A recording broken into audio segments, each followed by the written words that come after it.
बायजू भारत की पहली ऐसी कंपनी थी जिसने फीफा वर्ल्ड कप में $40 मिलियन का स्पॉन्सर किया था।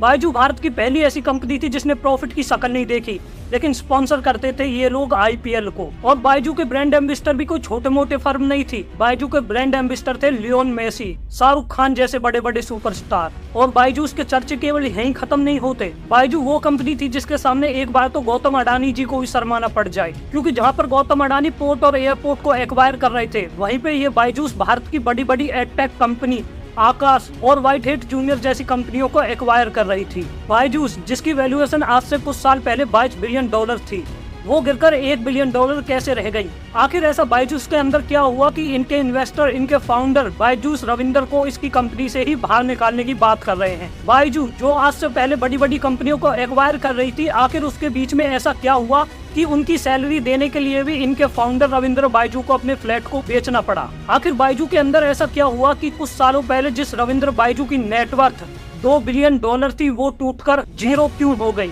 ऐसा बायजू के अंदर क्या हुआ जो कंपनी आईपीएल को स्पॉन्सर कर रही थी, आज उसी कंपनी को वर्क फ्रॉम ऑफिस से वर्क फ्रॉम होम करना पड़ा, ताकि कंपनी के रेंट में थोड़ी राहत मिल सके?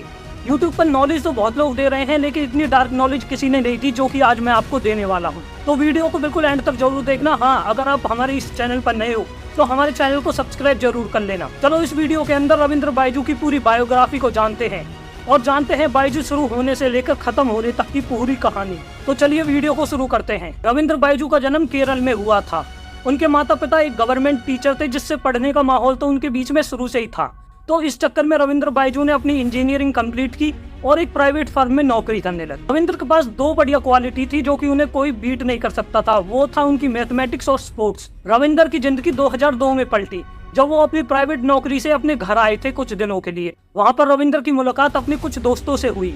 उस वक्त वो दोस्त कैट की तैयारी कर रहे थे, तो उनके दोस्तों ने रविंदर से बोला, रविंदर तुम्हारी मैथ बहुत अच्छी है, क्या तुम हमें कैट के लिए तैयारी करवा सकते हो? तो इस चक्कर में रविंदर अपने दोस्तों को कैट की तैयारी कराने लगे। तो कोचिंग लेने के बीच में उनके दोस्तों ने कहा, रविंदर तुम्हारी मैथ तो इतनी अच्छी है, तुम क्यों नहीं कैट की तैयारी करते हो? तो इस चक्कर में रविंदर ने उनकी बात मानी और खुद भी कैट की तैयारी करने लगे। साल 2002 में रविंदर ने अपना पहला कैट का पेपर दिया। साथ ही वो जिन दोस्तों को कोचिंग दे रहे थे, उनमें से 10 दोस्तों में से 4 दोस्त ने और कैट की क्लियर कर लिया। और कैट क्लियर करने के बाद रविंदर ने स्कोर किए पूरे 100 मार्क्स और रविंदर ने इंटरव्यू भी क्लियर कर दिया। साथ ही सारे काम हो गए, लेकिन रविंदर ने IIM अहमदाबाद को ज्वाइन नहीं किया। वो 2002 में ही अपनी नौकरी के लिए निकल गए। फिर उसके बाद 2004 में दोबारा रविंदर ने कैट की तैयारी की और फिर से 100 मार्क्स गेन किए, लेकिन इस बार भी उन्होंने कोई भी IIM अहमदाबाद को ज्वाइन नहीं किया, बल्कि फिर दोबारा से नौकरी पर चले गए। फिर आया 2007 और 2007 में फिर दोबारा से रविंदर ने कैट की तैयारी की और तीसरी बार भी 100% मार्क्स गेन किए। लेकिन इस बार रविंदर अपनी नौकरी पर नहीं गए, बल्कि बैठकर सोचने लगे कि अपन तो भगवान है, अपन ने तो 3 बार कैट को क्लियर कर लिया, मतलब अपना नौकरी के लिए तो नहीं बने। तो इस चक्कर में रविंदर ने नौकरी को रिजाइन कर दिया और अपना पहला कोचिंग सेंटर बेंगलोर में खोला, बायजू ट्यूशन क्लासेस के नाम से। वहीं पर रविंदर लोगों को कोचिंग दिया करते थे। बायजू के पास जो सबसे ज्यादा ऑडियंस आ रही थी, वो आ रही थी माउथ ऑफ एडवर्टाइजमेंट से। देखो, मैं हमेशा से ही बोलता हूँ, अगर आपके प्रोडक्ट या सर्विस में दम है तो आपके कस्टमर ही आपके सेल्समैन बनेंगे। ठीक बायजूस के केस में भी ऐसा ही हो रहा था। रविंदर बायजू का पढ़ाने का तरीका इतना यूनिक और डिफरेंट था कि रविंदर के पास ज्यादा से ज्यादा लोग माउथ ऑफ एडवर्टाइजमेंट से आ रहे थे। यानी कि जो भी बच्चे रविंदर की क्लास को ज्वाइन करते थे, वो अपने फ्रेंड और रिलेशनशिप वालों को बताया करते थे, जिससे कि वो भी उनकी क्लास में आते थे। इस माउथ ऑफ एडवर्टाइजमेंट के चलते रविंदर ने 3 स्टेट में 3 कोचिंग सेंटर और खोल दिए। अब रविंदर समझ चुका था कि उसके पास जो सबसे ज्यादा ऑडियंस आ रही है, वो आ रही है माउथ ऑफ एडवर्टाइजमेंट से। इसलिए रविंदर ने एक मॉडल को और तैयार किया, जो कि था फ्रीमियम मॉडल। यानी कि अगर आप बायजू के पास पढ़ना चाहते हो तो आपको पहली क्लास तो बिल्कुल फ्री में मिलेगी, लेकिन अगर आपको वो क्लास अच्छी लगती है तो तभी आप उसके लिए पे करना। इस चक्कर में जो लोग बायजू के अंदर आना भी नहीं चाहते थे, वो भी फ्री के चक्कर में आने लगे। और जैसा कि मैंने पहले भी बताया, उनका पढ़ाने का तरीका इतना यूनिक और डिफरेंट था कि लोग एक क्लास ज्वाइन करने के बाद उनकी पेड क्लास में भी अप्लाई कर देते थे। ऐसा समझो रविंदर का कन्वर्जन रेट था 90%। यानी कि अगर 10 बच्चे उनकी फ्री की क्लास को ज्वाइन कर रहे हैं तो चांसेस ज्यादा होंगे कि उनमें से 9 बच्चे तो इनकी पेड क्लास को भी ज्वाइन करेंगे।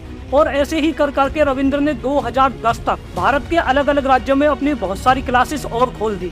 लेकिन इन सब के बीच में एक बात बहुत गलत हो रही थी रविंदर के साथ, कि रविंदर को ट्रैवल बहुत ज्यादा करना पड़ता था। एक टाइम तो ऐसा भी आ गया था कि रविंदर को क्लास लेने के लिए पूरा की पूरा सेमिनार हॉल ही बुक करना पड़ा। रविंदर को ट्रैवल ज्यादा न करना पड़े, इसलिए रविंदर ने एक कंपनी की शुरुआत की जिसका नाम था थिंक एंड लर्न। इस कंपनी में वे लोगों को वीडियो बनाकर देते थे और लोग उन्हें वीडियो को देखते थे। वो वीडियो इतनी यूनिक रहती थी कि लोगों को और जल्दी समझ आता था, जिससे कि लोग पढ़ाई करने के लिए उनकी वीडियोस को खरीदते थे। और यहीं से शुरुआत हुई बायजू की।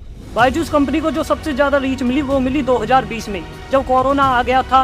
लोग घरों में बैठे थे, लोग पढ़ना तो चाहते थे लेकिन उन्हें पढ़ाने वाला कोई नहीं था। इस चक्कर में बायजू को बहुत ज्यादा रीच मिली और इसी बीच बायजू ने बहुत सारी फंडिंग भी उठाई, जिससे वो मार्केटिंग में और ज्यादा एक्सपेंस कर सके।